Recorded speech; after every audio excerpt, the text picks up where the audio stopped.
श्री राधे, जय श्री वृंदावन। आज हम झाड़ू मंडल, जिसके दर्शन और कथा का प्रारंभ हमने पिछली वीडियो में किया था, उसी के शेष भाग का आज हम स्मरण करेंगे। पूर्व में हमने श्रवण किया कि बंगाल में एक भक्त थे श्री दुखी कृष्णदास। यह अपने गुरुजी श्री हृदय चैतन्य दास बाबा की आज्ञा से श्री धाम वृंदावन आ गए और श्री जीव गोस्वामी जी की आज्ञा से इन्होंने इसी स्थल पर झाड़ू मंडल पर सोहनी सेवा, झाड़ू सेवा प्रारंभ की। रजरानी की कृपा से इनके हृदय में राधा रानी के दर्शन की व्याकुलता बढ़ने लगी।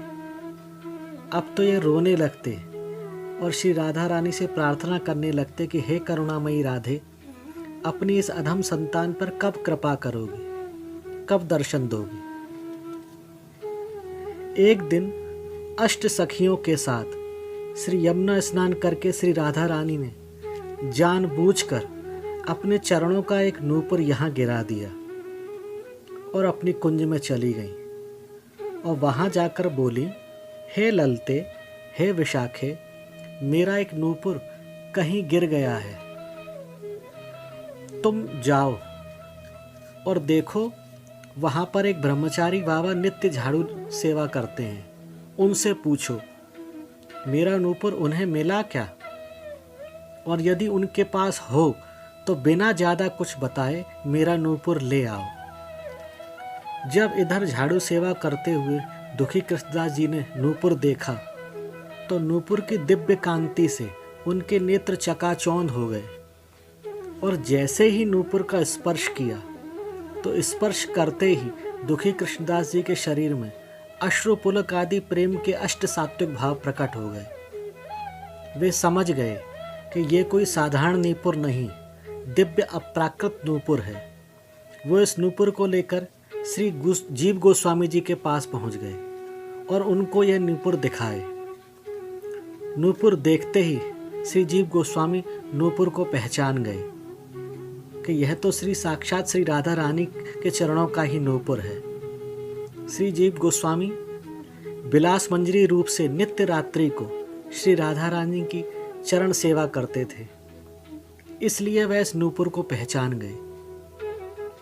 श्री जीव गोस्वामी बोले, यह तो श्री राधा रानी के चरणों का नूपुर है, उन्होंने तुम्हारे ऊपर कृपा करने के लिए जानबूझकर इसे छोड़ा है, पर तुम सावधान रहना, वो पहले अपनी सखियों को भेजेंगी, पर तुम किसी और को यह नूपुर मत देना।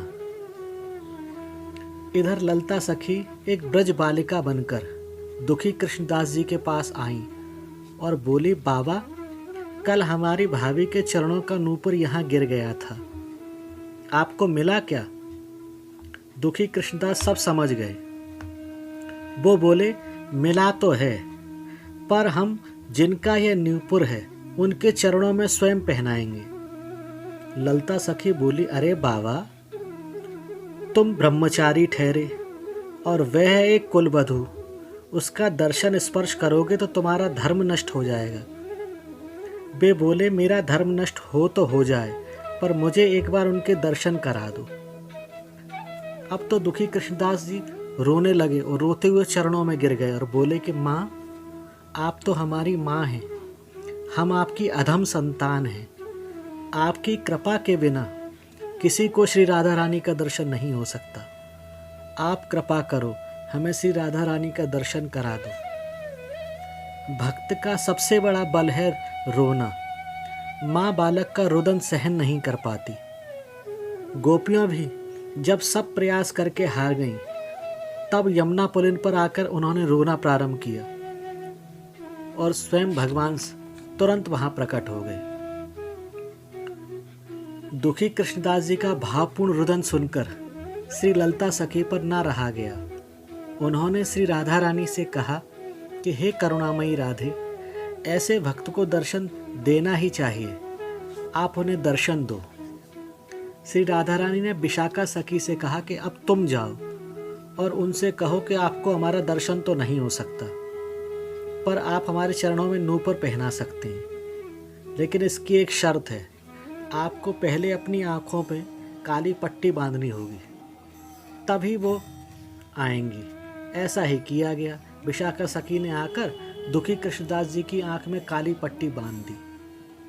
बोले ठीक है, इन चर्म चक्षुओं से उनके दर्शन क्या करें, उनके चरणों का स्पर्श ही मिल जाएगा, हम इसी से धन्य हो जाएंगे। काली पट्टी बांध दी गई। श्री राधा रानी आ गईं और कहा कि बाबा मैं आ गई हूँ, ये मेरा नूपुर है, आप नूपुर पहना दो। श्री राधा रानी के चरण स्पर्श करते ही दुखी कृष्णदास जी प्रेम से मूर्छित हो गए। श्री राधा रानी ने उनकी आंख पर बंधी काली पट्टी खोल दी और उन्हें अपने दिव्य दर्शन कराए, और फिर इसी नूपुर से इनके मस्तक पर तिलक कर दिया और कहा कि भक्त मुझे प्रेम से श्यामा कहते हैं और तुमने मुझे मेरा खोया हुआ नूपुर लौटाकर अतीव आनंद प्रदान किया है, इसलिए आज से तुम्हारा नाम श्यामानंद होगा। आज भी श्यामानंद परिवार में तिलक के बीच में जो काला बिंदु दिखाई देता है, वह बिंदु नूपुर का ही प्रतीक है। तो झाड़ू सेवा करने से श्री राधा रानी का दर्शन मिला, इसलिए इस स्थान का नाम झाड़ू मंडल हुआ। यदि दर्शन की बात करें तो यहाँ श्री राधा मदन मोहन एवं श्री ललिता एवं श्री विशाखा सखी के दर्शन विराजमान हैं। यहाँ एक चक्की है और यह कोई साधारण चक्की नहीं। चक्की तो वैसे साधारण ही है, पर इसके साथ एक असाधारण कथा जुड़ी हुई है, जिसने इस चक्की को भी असाधारण बना दिया है। यहाँ पास में एक ब्रजवासी वृद्धा मैया रहती थी। उनके पति का शरीर पूरा हो गया था, पुत्र कोई था नहीं, अकेली थी। वो इस चक्की पर ब्रजवासियों के गेहूं आदि पीसकर जो 2-4 पैसे मिल जाते, उसी से अपने गोपाल जी की सेवा करके जीवन यापन करती। मैया के गुरुजी ने कह रखा था कि हाथ से भगवान की सेवा करो और मुख से भगवान का नाम लो। तो वो नित्य प्रातः 3 बजे से उठकर गेहूं पीसती और मुख से भगवान नाम उच्चारण करती और हृदय में भगवान लीला का चिंतन करती। इस प्रकार मनसा वाचा कर्मणा भगवान की सेवा करती। उसी समय लगभग 250 वर्ष पूर्व श्री सिद्ध बलराम दास बाबा इसी झाड़ के नीचे बैठकर भगवान का ध्यान लगाते थे, पर चक्की की आवाज़ के कारण उनका ध्यान भंग हो जाता था। उन्होंने भगवान से प्रार्थना की कि हे भगवान, क्या अपराध हो गया, आपका ध्यान नहीं लग पा रहा है। जब ध्यान लगाने बैठता हूँ तो जाने कहाँ से खर खर खर खर की आवाज़ आती है और ध्यान भंग हो जाता है, आप कृपा करो। इधर मैया तो आराम से चक्की चलाती, मुख से भगवान नाम उच्चारण करती और हृदय में भगवान लीला का चिंतन करती। यही करते करते मैया के हृदय में भगवत दर्शन की तीव्र लालसा प्रकट हो गई। तो भगवान ने 2 रात्रि तक स्वप्न में भगवान ने मैया को दर्शन दिया और कहा कि हे मैया, तुम यह सुबह सुबह भोर में चक्की मत चलाया करो। हम रास रचा के आते हैं, थके होते हैं, सो रहे होते हैं, पर आपकी चक्की की खर खर की आवाज़ से हमारी निद्रा भंग हो जाती है। अब मैया ठहरी वृद्धा, तो सुबह उठकर स्वप्न की बात तो भूल जाती और फिर से चक्की चलाने लगती। अब भगवान ने सोचा ऐसे काम नहीं चलेगा, मैया को प्रकट होकर ही दर्शन देना पड़ेगा। तो तीसरे दिन भगवान स्वयं प्रकट हो गए और बोले, मैया आप मानती नहीं हो, आपसे चक्की चलाने को मना किया था। मैया तो चरणों में पड़ गई, बोली कि मैं गरीब वृद्धा, इसी से मेरे विराजित गोपाल जी की सेवा होती है, इसके बिना मैं क्या करूँगी, चक्की नहीं चलाऊंगी तो कहाँ से सेवा करूँगी।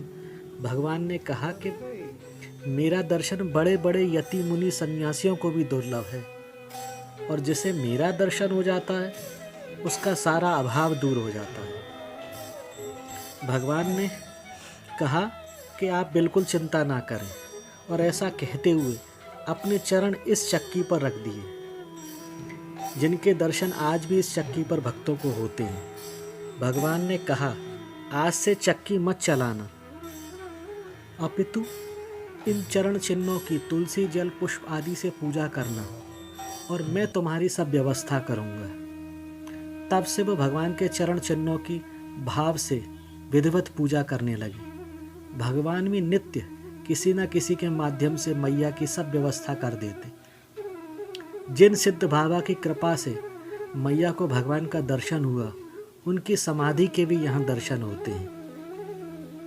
आप लोग भी यहाँ आकर भक्त और भगवान दोनों के सानिध्य का अनुभव करें।